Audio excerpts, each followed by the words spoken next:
राज्यातल्या लाखो बेरोजगारांना मोठा दिलासा देणारी बातमी समोर आली आहे। मुख्यमंत्री देवेंद्र फडणवीस यांनी पुन्हा एकदा महाभरतीचे आदेश दिलेत। म्हणजे सरकारी नोकऱ्यांच्या दारात पुन्हा संधीचा आवाज। पण खरंच ही संधी आहे की निवडणुकीपूर्वीची राजकीय तयारी? त्याबद्दलच आज आपण जाणून घेणार आहोत। महाभरती मागचे राजकारण, त्याचा फायदा आणि धोका, त्यासाठी व्हिडिओ शेवटपर्यंत नक्की बघा आणि चॅनलवर नवीन असाल तर लगेच सबस्क्राइब करा। नमस्कार, मी धनश्री पाठारे, आपण पाहतात आपले आवडते न्यूज पोर्टल टाइम महाराष्ट्र। सगळ्यात आधी तर महाभरती म्हणजे सरकारी विभागांमध्ये मोठ्या प्रमाणावर नोकऱ्यांची भरती होते।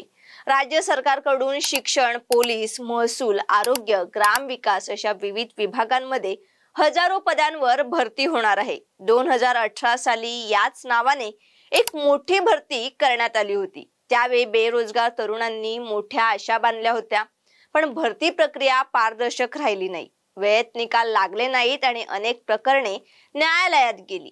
आता प्रश्न असा की हे सगळं पुन्हा आणि आत्ताच का?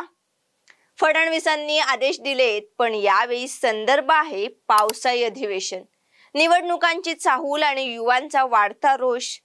राज्यभरात पेपरफुटीचे प्रकार, भरतीतील गोंधळ, निकालातील विलंब यामुळे सरकारी भरतीवरचा विश्वास डळमळीत झालेला आहे। आता पुन्हा भरतीचा नारा दिला जातोय, पण तो युवांना न्याय देण्यासाठी की त्यांना निवडणुकीपूर्वी गप्प ठेवण्यासाठी?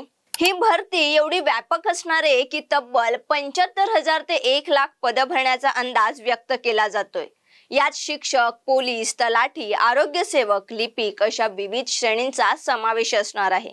पण प्रश्न आहे की हे सगळं केवळ जाहिरातीपुरतं मर्यादित राहणार की प्रत्यक्षातही नोकऱ्या मिळणार? युवांमध्ये आशा आहे, पण सोबतच शंका आणि नाराजी देखील आहे।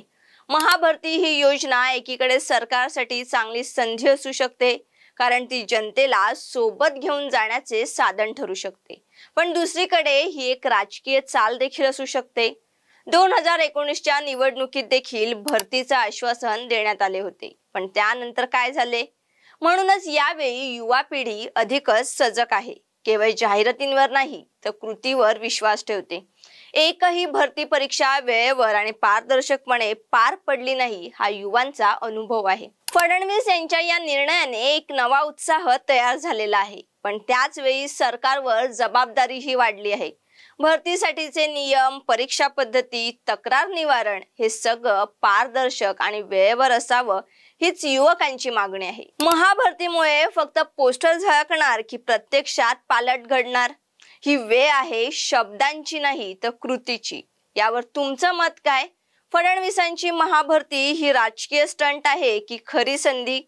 तुमच्या प्रतिक्रिया आम्हाला कमेंटमध्ये नक्की सांगा आणि व्हिडिओ आवडला असेल तर लाईक करून शेअर करा आणि अशाच अजून मुद्द्यांवर चर्चेसाठी आम्हाला फॉलो करा। धन्यवाद।